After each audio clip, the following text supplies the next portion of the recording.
अस्सलाम वालेकुम। आज की वीडियो में हम जिनों के बारे में जानेंगे। जिन्नात किस जगह पर रहते हैं, क्या जिन के भी जानवर होते हैं, रात के टाइम जिन ज़्यादा क्यों फैलते हैं, और सारे सवालों के जवाब आज की इस वीडियो में देंगे। तो चलिए शुरू करते हैं। जिन्नात इसी ज़मीन में रहते हैं जिस ज़मीन में हम लोग रहते हैं। ज़्यादातर वीरान जगह, चटियल मैदान जैसी जगह और गंदी जगह, कब्रिस्तान जैसी जगह में रहते हैं।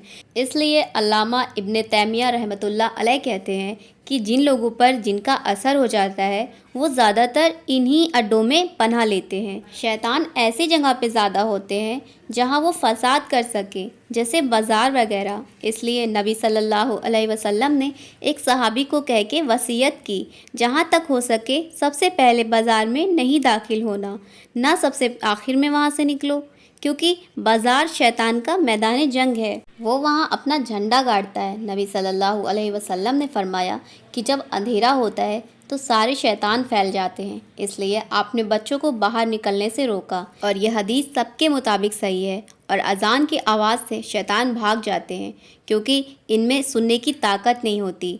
रमज़ान में सारे शैतान जंजीरों से बांध दिए जाते हैं। शैतान धूप साए में बैठना पसंद करते हैं, इसलिए नबी सल्लल्लाहु अलैहि वसल्लम ने धूप और साए में बैठने से मना किया है। ये सही हदीस है। सही मुस्लिम में इब्न मसूद रज़ी अल्लाह अन्हु की हदीस में है कि जिन्नात ने नबी सल्लल्लाहु अलैहि वसल्लम से जादे राह तलब की, तो आपने फरमाया कि हर वो हड्डी जिस पे अल्लाह का नाम लिया गया तुम्हारे हाथ में गोश हो जाएगी, और मेंगनी तुम्हारे जानवरों का चारा है। यह हदीस में आपने बताया जिन जानवर भी रखते हैं और उनके जानवरों का चारा इंसानों के जानवरों का पैखाना है। क़यामत के दिन अल्लाह काफिर जिन और इंसानों को धमकी दे के कहेंगे, ऐ जिनों और इंसानों की जमात, क्या तुम्हारे पास कोई ऐसा रसूल नहीं आए थे जो तुमको मेरी आयत सुनाए? वो कहेगा, हाँ, हम अपने ख़िलाफ़ ख़ुद गवाही देते हैं।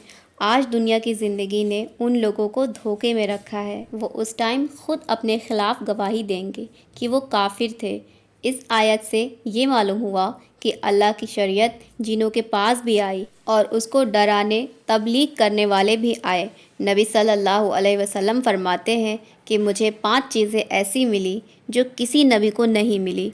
उनमें से ये भी है कि पहले नबी सिर्फ़ कौम के लिए भेजे जाते थे और वो उस वक्त के लिए ही होते थे, मगर मुझे तमाम लोगों के लिए रसूल बनाकर भेजा गया है। और जब जिनों का आसमान पे जाना बंद हो गया, उनके जाने पर आसमान से कोड़े बरसने लगे, तो उनकी कई टोलियाँ इस बात की तलाश के लिए निकली कि आखिर कौन सा वाक़या आया है जिसने हमारा आसमान पर जाना मुश्किल कर दिया है। तो एक गिरोह नबी सल्लल्लाहु अलैहि वसल्लम के पास से गुज़रा। इन लोगों ने नबी सल्लल्लाहु अलैहि वसल्लम को कुरान पढ़ते हुए सुना, जिसे सूरह जिन के अंदर बयान किया है कि ए नबी, आप कह दिए कि मेरी तरफ वही की गई है कि जिनों की एक जमात ने गौर से सुना, यानी गौर से मेरा कुरान पढ़ना सुना, फिर जाकर अपनी कौम के लोगों से बोला, हमने एक अजीब कुरान सुना है जो सीधे रास्ते की रहनुमाई करता है, इसलिए हम उस पर ईमान ले आए हैं और अब हम अपने रब के साथ हरगिज़ किसी को शरीक नहीं करेंगे। और कुरान में बताया गया है कि याद करो जब जिनों की एक जमात को तुम्हारी तरफ ले आए थे ताकि वो कुरान सुने। जब वो उस जगह पहुँचे जहाँ तुम कुरान पढ़ रहे थे तो उन्होंने आपस में कहा, खामोश हो जाओ। फिर जब वो पढ़ चुके तो वो ख़बरदार करने वाले बनकर अपनी कौम की तरफ लौटे। उन्होंने जाकर कहा, ऐ मेरी कौम के लोगों, अल्लाह की तरफ बुलाने वाली दावत कबूल करो और उस पर ईमान ले आओ।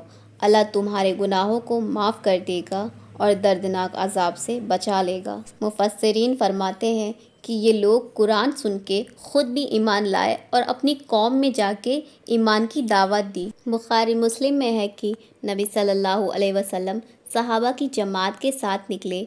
उस टाइम आसमान पे पहरे लग गए थे। जो शैतान वहाँ सुनने के लिए जाते थे उन पर सितारों की मार पड़ती थी, तो वो वापस लौट गए। उसकी कौम ने कहा, तुम क्यों लौट आए? उन्होंने कहा, हमारे और आसमान की खबरों के दरमियान कोई चीज़ रुकावट बन गई है, सितारे भी हमारा पीछा कर रहे। कौम ने कहा, दुनिया में कोई नया वाक़या वजूद में आया है जिसकी वजह से ये सब हो रहा है। جاؤ زمین کے ایک کونے سے دوسرے کونے تک سفر کرو اور دیکھو کہ وہ کیا چیز ہے جو تمہارے آسمان کے بیچ رکاوٹ بن گئی ہے۔ شیطان ان چیز کی کھوج میں نکل گئے۔ ان کی جماعت تہامہ کی طرف جا رہی تھی، پھر نبی صلی اللہ علیہ وسلم کی طرف مڑی۔ وہ ایک باغ میں صحابہ کو فجر کی نماز پڑھا رہے تھے۔ جب جنہوں نے قرآن سنا تو اپنے ساتھیوں سے کہا، ان کو سنو۔ جب سن چکے تو کہنے لگے، خدا کی قسم یہی وہ انسان ہے جو تمہارے اور آسمان کے درمیان رکاوٹ بن رہا ہے۔ پھر وہ لوگ اپنی قوم کی طرف لوٹے اور کہا، اے ہماری قوم، ہم نے ایک عجیب کلام سنا ہے جو صحیح راستہ بتاتا ہے، ہم تو اس پہ ایمان لا چکے ہیں۔ اس کے بعد اللہ نے اپنے نبی پہ یہ آیت نازل کی کہ اے نبی، آپ فرما دیے کہ میری طرف یہ پیغام بھیجا گیا ہے کہ جنوں کی ایک جماعت نے میرا قرآن سنا۔